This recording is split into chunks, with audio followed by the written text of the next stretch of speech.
शेतकरी ते ग्राहक थेट शेतमाल विक्रीची संधी मिळाली तर दोघांचाही त्यात फायदा होतो। वेगवेगळ्या धान्य महोत्सवात याचा प्रत्यय येतो। तालुक्याच्या ठिकाणी अशी प्रदर्शनं यशस्वी होऊ शकतात हे बारामतीच्या धान्य महोत्सवानं आधी दाखवून दिलं। वेगवेगळ्या जिल्ह्यातले शेतकरी आणि बचत गट इथे गेली 5 वर्ष एकत्र येऊन सहभागी होत आहेत आणि आपलाच फायदा करून घेत आहेत। शेतमालाला थेट बाजारपेठ उपलब्ध व्हावी यासाठी बारामती कृषी विज्ञान केंद्राच्या पुढाकाराने या धान्य महोत्सवाचं आयोजन केलं होतं।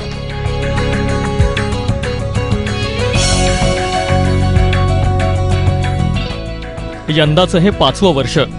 यंदा तब्बल 68 टन धान्याची थेट विक्री झाली। गेले 5 वर्ष झाले उत्स्फूर्त असा प्रतिसाद बारामतीकरांनी त्याला दिलेला आहे आणि खूप चांगली उलाढाल आमच्या शेतकऱ्यांची होती। शेतकरी बारामतीतलाच नाही पण पुरंदर हवेली तिकडचा पण शेतकरी आपल्याकडे, भोर तालुक्यातला काही शेतकरी तांदूळ वगैरे घेऊन आलेला। या महोत्सवात 7 जिल्ह्यातील शेतकऱ्यांनी बचत गटांनी सहभाग घेतला। त्यात 37 टन गहू तर 22 टन ज्वारीची विक्री झाली।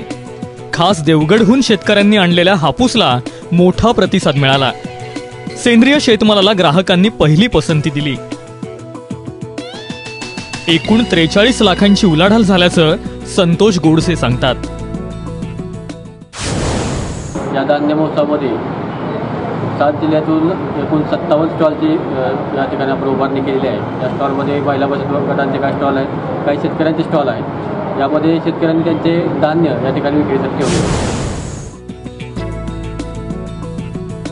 अशा महोत्सवातून थेट शेतकऱ्यांकडून ग्राहकाला खरेदीची संधी मिळत असल्यानं हे दोन्ही घटक समाधानी आहेत। बचत गटांच्या महिलांसाठी ही चांगली संधी होती। मी सोलापूर जिल्ह्यातून आले, अक्कलकोट तालुक्यातून। माझा प्रियदर्शिनी महिला बचत गट आहे। जवळजवळ 19 वर्ष झाले माझे बचत गट आहे आणि त्या माध्यमातून माझा उद्योग चालू आहे। माझं शेंगदाणा चटणी, जवस चटणी, कारळ चटणी आणि चकली, भाजणीची चकली, सोयाबीन युक्त असे प्रोडक्ट आहेत। काळा मसाला आहे सोलापुरी, असे सगळे वेगवेगळे प्रकार आहेत। मी भारतातून सगळीकडे एक्झिबिशनसाठी जातो। खाकरा आणि ज्वारीचे पापड खूप छान चालतात। आम्ही जळगावला घरी बनवतो। आमचा बचत गट आहे 10 महिन्यांचा।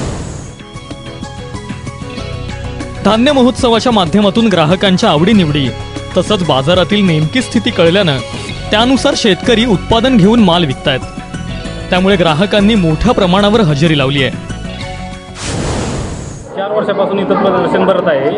आम्ही शेतकऱ्यांकडून डायरेक्ट माल इथं घेतल्यामुळे आम्हाला समाधान वाटलं। या ठिकाणी आलो, बरं वाटलं।